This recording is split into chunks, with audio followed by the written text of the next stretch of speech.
Are you all right? I think so. We need to go. The girl What the happened world to your stepped face? over. I fell. It's The city nothing. never That is slept, not but it nothing. also never Please, cared. Just leave it. Neon lights reflected off rain-soaked streets, blurring into colors that meant nothing to the people who had nowhere to go. Beneath a broken street lamp, wrapped in a thin, torn coat that did nothing against the cold, Ilara sat on the sidewalk with her knees pulled to her chest. She was 20, maybe younger in spirit, with tired eyes that had learned to lower themselves before anyone could look too closely. She had once believed kindness was enough to survive. Now she knew better. People passed her without slowing. Shoes splashed dirty water onto her clothes. A woman clutched her purse tighter. A man scoffed when Ilara dared to ask for spare change. Someone laughed. Someone else muttered that the streets were full of trash these days. Ilara said nothing. Silence had become her armor. Earlier that evening, a cafe manager had thrown her out after accusing her of stealing leftovers. She hadn't. She never did. Hunger twisted her stomach as she remembered the bread she hadn't been allowed to finish eating. Still, when she noticed a shivering stray dog curled against a wall nearby, she broke her last piece of bread in half and slid it toward him. "It's okay," she whispered softly. "You can have it." The dog ate gratefully. Ilara smiled, small and fragile, but real. That moment changed everything. From across the street, hidden behind the tinted glass of a motionless black car, King Lucien Draven watched. He had ruled the vampire world for over 5 centuries. Cities bent. Night bowed. His name was spoken in fear and reverence by creatures who never dared meet his gaze. He had seen humans beg, lie, kill, and betray each other for far less than what this girl had just given away. Yet she gave without hesitation. Lucien's senses sharpened. He heard her heartbeat, steady, gentle. He smelled hunger, cold, and something else. Purity was the wrong word. Strength didn't fit either.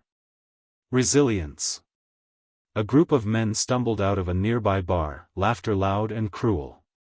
Their eyes landed on Ilara the way predators notice wounded prey. One of them nudged another and pointed. "Easy target," he slurred. Lucien stepped out of the car. The air shifted instantly. Street noise dulled. The rain seemed to hesitate. When one man grabbed Ilara's wrist and yanked her to her feet, she gasped, not in fear, but in tired acceptance. Then a shadow fell over them. "Let her go." Lucien's voice was calm. Controlled. Deadly. The men turned, and froze. They didn't understand why terror crawled up their spines. They only knew they were suddenly very aware of their own heartbeat, and how easily it could stop. One by one, they released her and stumbled backward, running into the darkness without another word. Ilara stood there shaking, rain dripping from her hair, staring at the stranger who had just saved her without touching her. "Thank you," she whispered, her voice barely audible. Lucien looked at her fully now. Bruises hidden beneath sleeves. Fear carefully folded away. Kindness still alive despite everything. He felt something ancient stir inside his chest. "Go somewhere safe tonight," he said. She nodded, though they both knew she had nowhere to go. As Lucien turned away, something happened that had not occurred in centuries. He felt anger, not for himself. For her. And in the darkness of the city, the vampire king made a silent decision. The girl the world ignored would not be invisible to him again. Under his shadow. Ilara did not sleep that night. The city was louder after midnight, as if cruelty felt braver in the dark. She moved from alley to alley, clutching her coat What happened tightly, to your face? replaying the stranger's I voice fell. in It's her nothing. mind. That is not nothing. "Go somewhere Please, safe just tonight." leave it. The words had sounded gentle, but she knew they weren't a promise. Safety was not something people like her were given. It was something she learned to survive without. By morning, exhaustion claimed her. She sat on the steps of a closed subway entrance, her body finally surrendering to fatigue. She never heard the footsteps approaching. She only felt hands gripping her arm, rough, impatient. "Didn't I tell you to move along last night?" a city officer barked. "You people are all the same." Elara flinched as he pulled her to her feet. Pain shot through her wrist. She opened her mouth to explain, but the words tangled in her throat. No one ever listened anyway. A second officer shoved her from behind, sending her stumbling forward. That was when the street went silent. Not quiet, silent, like the city itself had drawn a breath and forgotten how to release it. The officers froze. A familiar cold crept into the air, sharp enough to prickle the skin. Lucien stood a few steps away, his presence commanding in a way that required no raised voice, no visible weapon. His dark coat hung perfectly still despite the wind. His eyes rested on Elara's bruised wrist. "Release her," he said. The officer laughed nervously. "Sir, this doesn't concern you." Lucien took one step forward. The laughter died instantly. "I will not repeat myself." Hands let go of Elara as if burned. The officers stepped back, pale and shaken, unsure why terror had seized them so completely. Lucien did not look at them again. He looked only at her. "You are hurt," he said. Elara shook her head automatically. "I'm fine." Lucien tilted his head slightly. He had learned long ago that humans lied most convincingly when they had been taught that truth was dangerous. "Come with me," he said. I can't," she whispered. "I don't have anything. I don't want trouble." Lucien's expression softened in a way no one else noticed. "You are not trouble." For reasons she couldn't explain, Elara believed him. The car was warm. Silent. Clean in a way that felt unreal. Elara sat stiffly, afraid to touch anything, afraid she would somehow be punished for existing in a place like this. Lucien sat across from her, hands folded, watching without staring. He brought her to a quiet building hidden behind iron gates and shadowed trees. Inside, everything smelled like warmth and safety. A woman offered Elara clean clothes. Food appeared, real food. Elara's hands trembled as she ate, tears slipping down her cheeks before she could stop them. Lucien watched from the doorway. She apologized for crying. He said nothing, because for the first time in centuries, he did not trust himself to speak. Over the next days, Elara stayed. No one shouted at her. No one demanded explanations. Lucien never touched her without permission. When servants passed, they bowed to him, but they treated her with respect. At night, when nightmares dragged her awake, she sensed someone outside her door. Guarding. Silent. Present. Lucien told himself it was duty. Yet he noticed everything. How she flinched when voices rose. How she always ate last, smallest portion. How she apologized for existing. And something inside the vampire king began to crack. He had ruled with fear. He had conquered with blood. But this fragile human girl, who had nothing and gave anyway, was undoing him without ever trying. For the first time since becoming king, Lucien wondered something dangerous. Not how to protect his throne. But how to protect her. Who hurt you? The bruise on Elara's wrist was already fading, but Lucien saw it every time she moved. Vampires notice things humans learn to hide. The way her shoulders tightened when someone walked too close. The way her breath caught when voices sharpened. The way her eyes searched every room for exits before she allowed herself to relax. She believed she was safe. Lucien knew safety was fragile. It was late when he found her in the bathing chamber, sleeves rolled up, water running crimson as she scrubbed at her skin. Not dirt, blood. Fresh. His senses flared instantly. Lucien closed the door behind him without a sound. "Elara," he said calmly. Stop. She froze. Slowly, she turned, eyes wide with fear, not of him, but of being discovered. I'm sorry, she whispered quickly. I didn't want to make a mess. Lucien stepped closer. Too close. Her pulse raced, betraying her fear. Where did this come from? He asked. She pulled her sleeves down, shaking her head. It's nothing. I fell. Lucien had ruled long enough to recognize lies shaped by survival. He reached out, not to touch her, but to still the shaking of her hands by resting his palms against the stone beside her. Ilara, he said quietly, voice low and steady, look at me. She did. Her composure shattered.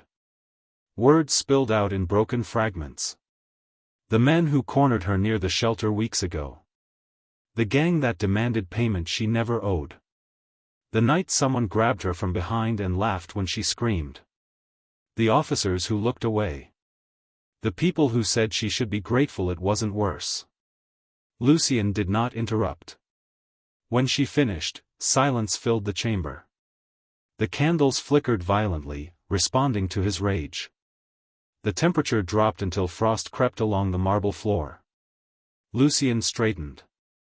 Who, he asked, each word sharp as a blade, hurt you? Ilara shook her head frantically. Please. I don't want trouble. I just want it to stop. Lucien's jaw tightened. It already has, he said. That night, the city changed.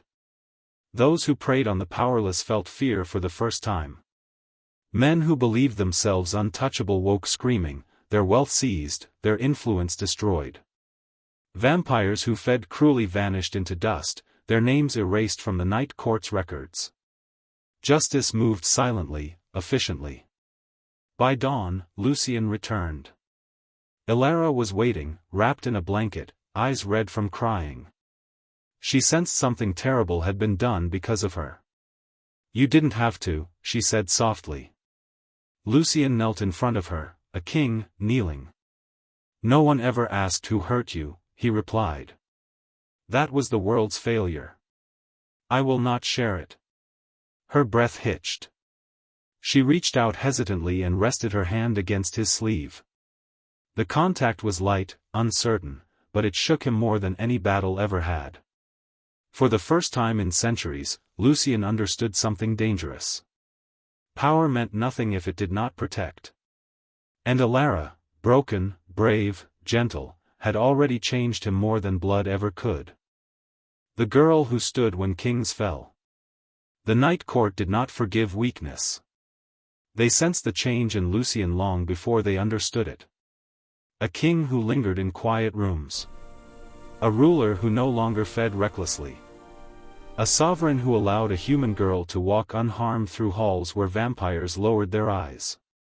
Whispers spread like poison. She has softened him. She is a liability. She must be removed. Ilara felt it before anyone spoke the words aloud. The air grew heavier when she entered a room. Conversation stopped. Eyes followed her, not with curiosity, but calculation. She tried to shrink herself smaller, convinced that if she disappeared enough, the danger would pass.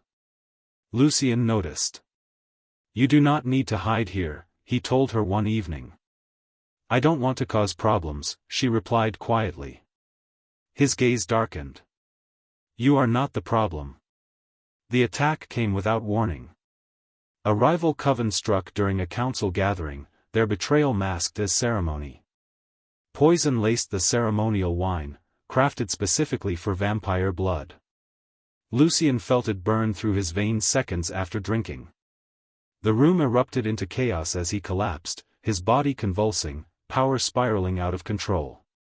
Vampires fled. Ilara did not. She ran to him, ignoring the snarls, the screams, the orders to stay back. She knelt beside him as his breath stuttered, his skin turning unnaturally pale. Lucien, she whispered, panic shaking her voice. Stay with me. His eyes fluttered open briefly. In them, she saw fear, not of death, but of failing her.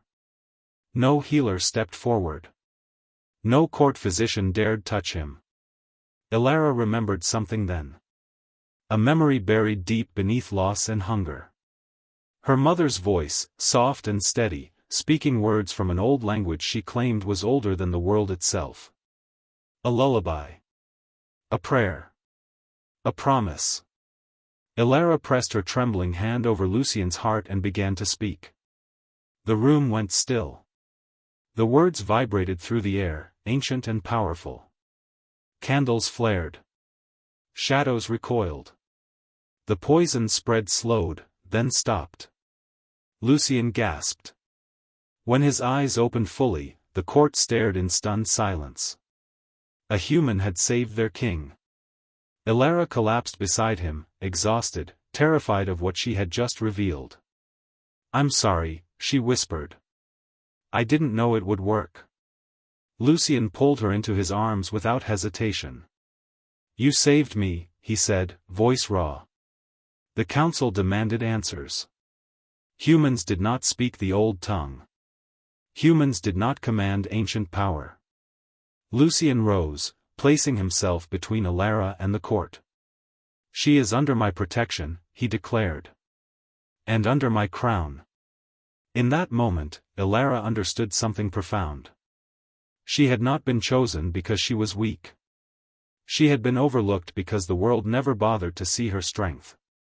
And Lucien, feared, immortal, unstoppable, had just entrusted his life to her hands. The bond between them was no longer unspoken. It was unbreakable. From dust to queen. The night court had never been so silent. Elara stood at Lucien's side as the council gathered, their faces pale with fear and uncertainty. The girl who once The slept time beneath has broken come. streetlights I am now with stood in a hall carved from shadow and crystal, wearing simple robes, unchanged, unpretending. She did not lift her chin in pride. She did not demand respect. She simply stood. And somehow, that was more powerful than any crown. The traitors were brought forward one by one. Vampires who had poisoned their king.